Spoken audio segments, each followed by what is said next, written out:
हाय दोस्तों, तो हम लोग ने अटेंड करनी है एक शादी जो कि दूसरे शहर में हो रही है, तो हम लोग सुबह 6 बजे निकल गए थे। रास्ते पे फॉग बहुत ही ज़्यादा था और जब हम लोग वहाँ पर गाँव में पहुँच गए, तो मुझे दिखी बड़ी-सी प्यारी बिल्ली और वहीं पर सुकट बेचने के लिए भी एक औरत आई हुई थी।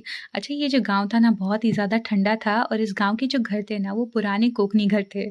इनका आर्किटेक्चर वगैरह देख के सेम वैसी ही फीलिंग आ रही थी और बड़े ही अच्छा लगा देख के बी ऑनेस्टली। और गाँव बहुत ही ज़्यादा ठंडा था और बहुत ही ज़्यादा प्यारा भी था। लेकिन जितना प्यारा था उतना ही ज़्यादा डेंजरस भी था। ये देखिए, यहाँ पर इस तरीके के कुएँ थे और ये जो कुएँ थे ना ऐसे खुले थे और बहुत ही ज़्यादा नैरो, मतलब ऐसे छोटे कुएँ, और उनकी जो बाँध थी ना वो भी ज़्यादा बड़ी नहीं थी, मतलब कि इसके अंदर अगर कोई गया ना तो फिर निकलना मुश्किल हो जाएगा। तो इस तरीके के यहीं पर 2-3 कुएँ देखे मैंने और ये जो गाँव है ना बिल्कुल खाड़ी से लगकर था। मुझे मुझे ऐसा लगा, अरे बाप रे! यहाँ पर अगर मेरी बच्ची को मैं लेके आ गई ना तो फिर मतलब कि बहुत ज़्यादा डेंजरस मामला हो सकता है। बहुत ज़्यादा सुंदर गाँव था, लेकिन बच्चे वालों के लिए नहीं।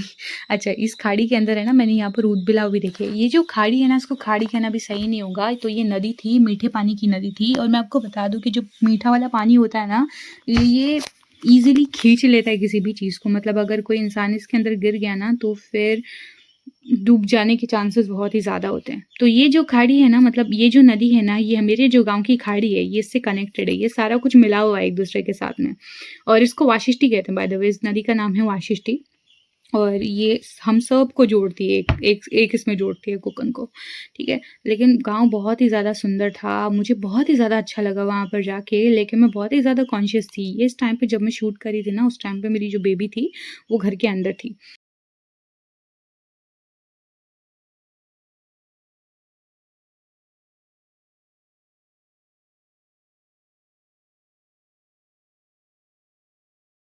इस गाँव से निकलकर हम लोग लिटरल बारात में जिस जगह शादी होनी थी उस जगह पर पहुँच गए। वहाँ पर ये घोड़े थे, इनके पैरों में घुंघरू थे, ये नाच रहे थे। मैंने इनको पहली बार ही देखा, बहुत खूबसूरत थे। मेरे दिमाग से निकल नहीं रहे थे, मैं सच्ची बता रही हूँ। जब से मैं वापस आई हूँ ना, मैंने इन सेम घोड़ों को लेके नहीं तो भी 3-4 वीडियोज़ बना ही दिए हैं अभी तक।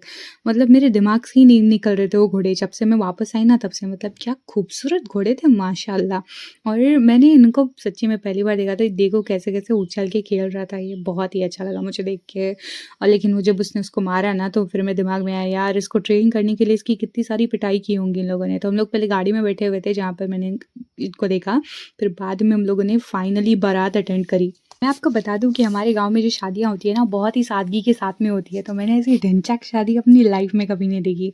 मतलब कि जिसके अंदर ढोल भी बज रहे थे, ताशे भी बज रहे थे और ढोल ऐसे बज रहे थे कि यार कान भी दर्द कर रहे थे।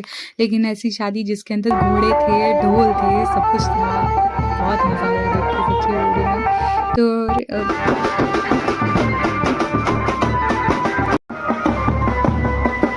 फिर हम लोग वहाँ पर वेन्यू पर पहुँच गए जहाँ पर डेकोरेशंस वगैरह बहुत ही अच्छी हो रखी थी।